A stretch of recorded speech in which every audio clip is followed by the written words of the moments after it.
everyone and welcome to Maluka IAS. Today the topic that we will be taking up is a very relevant topic. So the topic is from Bangladesh, but I would like to start the story from India. In fact, in any country.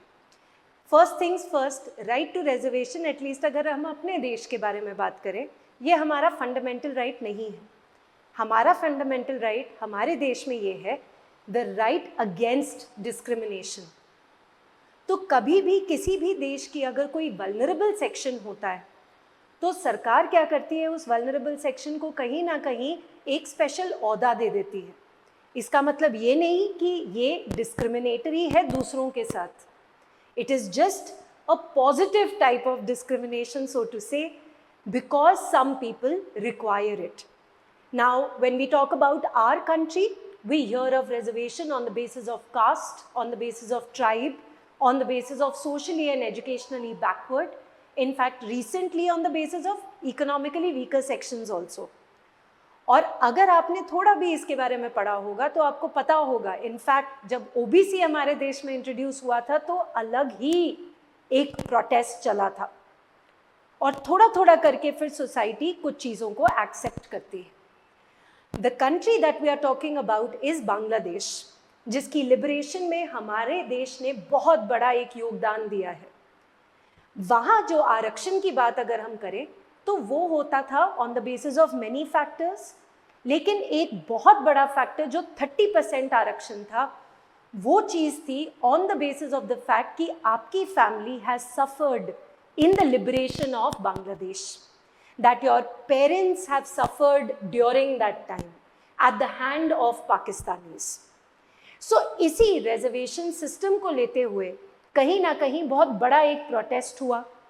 अभी हाल ही में अगर हम आज की बात करें तो एक तरीके का कर्फ्यू वहाँ पे लगाया गया है और अब हम एंटिसिपेट कर रहे हैं कि क्या ये सिचुएशन ठीक होगी कि नहीं.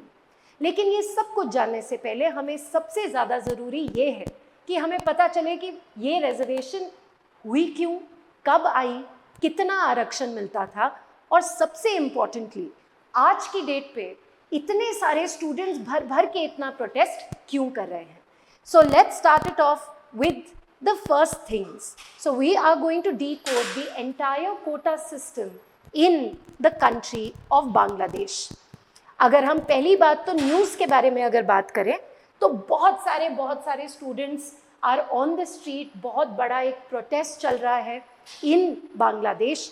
Around 130 people have been killed in that particular protest and this has basically happened because of the fact कि आरक्षण के बारे में उनके सबसे highest court, the supreme court of that country, has put forth a new announcement. तो ये नई अनाउंसमेंट में इन्होंने क्या कहा है, इन्होंने कहा है कि 93% of the seats in the government services should be on the basis of merit and merit alone. And they have struck down and they have said that a particular 30% reservation जो पहले थी उसको थोड़ा सा कम करके उन्होंने कहा just 5% jobs for the freedom fighters, जो कि अभी हमने liberation of बांग्लादेश के बारे में बात की थी, and then 1% each for differently abled, for tribes and for their sexual minorities. Now, if we talk about this anti-quota system, you have to first realize the intention behind it. कि क्यों किसी देश में ये चीज़ होगी. प्रोटेस्ट जब एक आरक्षण का सिस्टम इंट्रोड्यूस होता है तब भी देखने को मिलता है क्योंकि बाकी सबको इनसिक्योरिटी होती है. And insecurity with respect to government jobs because that is a short way of being secure in your life. दूसरी इनसिक्योरिटी होती है कहीं हमसे ये आरक्षण कोई छीन ना ले आगे जाके. एंड कहीं ना कहीं ऐसी ही टाइप की कुछ चीज़ हुई थी in the country of Bangladesh. So let's take it step by step. Sheikh Hasina से पहले हमें पता होना चाहिए कि ये पर्टिकुलर सिस्टम जहाँ पे फ्रीडम फाइटर्स की फैमिली को ये आरक्षण मिला था, this was introduced by the father of Sheikh Hasina, in fact called the father of Bangladesh, Sheikh Mujibur Rahman, जिन्होंने कहा था कि after the liberation of Bangladesh जितने भी लोग इसमें इन्वॉल्व थे, जितनी महिलाओं के साथ शोषण हुआ था इस पूरे के पूरे लिबरेशन वॉर में और जिन लोगों ने अपनी जान गंवाई, उनकी फैमिली को हम 100% रिजर्वेशन देंगे सरकारी नौकरियों में. उनकी बेटी Sheikh Hasina, who is taken the office for the 5th time, her elections was a different topic altogether, but she has stuck around with it for a very, very long time. But over the years, people said this is too much. जैसे कि अगर हम बात करें, हमारे Indian political system में भी ये कहीं ना कहीं देखने को मिलता है. आप अपनी क्लासेस में भी हमेशा जब भी रिजर्वेशन सिस्टम के बारे में बात करते होंगे तो डिबेट हमेशा यही चलता है कि should the reservation system stay or is it useless right now. And of course in our country हमेशा at the end of the day हम ये प्रूव करते हैं कि बहुत सारे रीजंस की वजह से, जैसे कि मैंने शुरुआत में बात की थी कि आरक्षण हमारा अधिकार नहीं है, लेकिन the right to be not discriminated ये जरूर हमारा राइट है. और जब तक डिस्क्रिमिनेशन रहेगी तब तक आरक्षण रहेगा. It is as simple as that, right? So let's talk about what happened over here. So over the years, what happened was, in the realm of Sheikh Hasina, there were certain people who said, "ये 30% reservation for government jobs to freedom fighters and their families and their grandsons and the generation after that is too much." वो कहते हैं कि आप इसको फिर से देखिए, ये आरक्षण के सिस्टम में कोई बदलाव आना चाहिए. लेकिन एक बहुत ही अलग सा डिसीजन लेके the Sheikh Hasina government sort of struck down the entire reservation policy. Now, whenever you make a change, that change cannot be sudden, it cannot be abrupt, and it cannot be absolute. That change, that transition has to be very, very smooth in the society.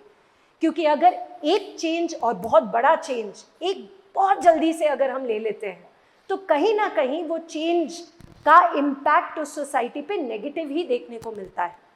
अब कहानी ऐसी हुई कि बांग्लादेश के high court ने legality के बारे में over and over again petitions सुनते रहे और शेख हसीना की गवर्नमेंट कहती, कुछ देर तक तो उन्होंने कहा yes we should abide by what my father had thought of. थोड़ा ये भी एंगल था कि वो काफ़ी इमोशनल होके she was going on with it, and then abruptly when it went away that was a problem. और जब अब्रप्टली इट वेंट अवे तो लोग फिर से गए हाई कोर्ट में कि ऐसे कैसे आप रिजर्वेशन को हटा सकते हैं. हाई कोर्ट ने फिर उसके बाद एक डिसीजन दिया, लेकिन उससे पहले कुछ और पॉइंट्स हम बात कर लेते हैं, right? So like I said, the matter of her father was an emotional subject for her is what has been said over and over again. But then this decision wherein she cancelled all the quotas in the Bangladesh civil services, एक executive order के द्वारा, ये लोगों को पसंद नहीं आया.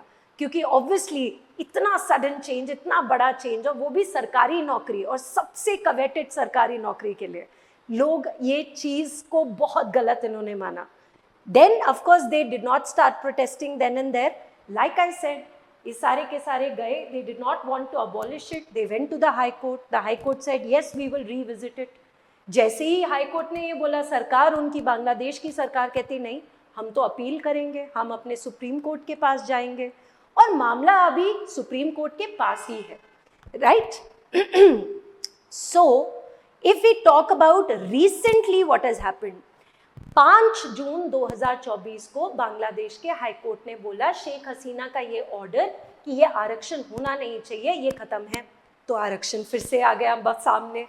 अब जिन लोगों को ये चीज़ पसंद नहीं आई उन्होंने बहुत ज़्यादा प्रोटेस्ट किया और अभी भी कर रहे हैं. अभी तो अगर हम बिल्कुल अभी की बात करें तो अभी तो कर्फ्यू चल रहा है इन the country of Bangladesh. So like I said, an appeal was filed by the descendants of the freedom fighters because obviously they believe that it is their right because it has been given to them by their government, because their parents, their grandparents have laid down their lives for this particular country, right? Now when it happened here, what role did the court play? I have already told you that the government filed an appeal with the Supreme Court, and it became apparent that the court has brought back the quota because उन्होंने nullify कर दिया शेख हसीना का order और लोगों को उस चीज़ से problem हुई. वो कह रहे हैं, ये नहीं कह रहे कि completely ख़त्म कर दो या completely उतना 30% रखो. रिफॉर्म करो उस सिस्टम को किसी हद तक, ताकि हमें भी लगे कि यस, सिर्फ और सिर्फ एक फैमिली से आते हुए लोगों को ना आरक्षण मिले, उन लोगों को मिले जिनको इनकी ज़रूरत है. और आज की डेट पे अगर हम देखें इन्फ्लेशन को नज़र में रखते हुए बहुत अलग ज़रूरतें भी आ रही हैं। कहीं ना कहीं इस वजह से 2019 में by virtue of the 103rd constitutional amendment, even our country brought forth the economically weaker section quota, which was unheard of in our country because it was a requirement. And hence the people of Bangladesh are also saying, don't take an extreme step, be neutral and reform the entire policy. Yes, if we talk about Miss Sheikh Hasina, there is a little bit of uncertainty right now. Will she abolish it? Will she keep it? Supreme court ने तो अपना decision दे दिया है, लेकिन लोग अब कह रहे हैं जब तक ये गजेटेड ऑर्डर में नहीं आता, जब तक सरकारी पेपर पे ये लिखित में नहीं आता कि यही डिसीजन है, तब तक हम प्रोटेस्ट से नहीं हटेंगे, क्योंकि उनको ये लगता है कि जुडिशरी कुछ और बोलती है, जो उनके सामने हुआ है, काफ़ी बार हुआ है, और सरकार फिर कुछ और ही कर देती है. Right? So, and the insecurity is to do with the job. So we can all understand why these emotions are, at its peak. अगर हम अपने देश की बात करें, तो हमारे देश में chief minister of West Bengal भी बोल रही है that anyone who has a problem in Bangladesh, our borders are open. Well, is that good for India? Is that not good for India? Should that step be taken? Should it not be taken? Is a separate debate altogether. Yes, but that is something to think about. तो हमने 2018 के बारे में भी बात की, जहाँ शेख हसीना जी ने इसको कोटा को सिस्टम को अबॉलिश करने की बात की थी. हमें 30% के बारे में भी पता है और हमें अपने कोर्ट्स के बारे में भी पता है.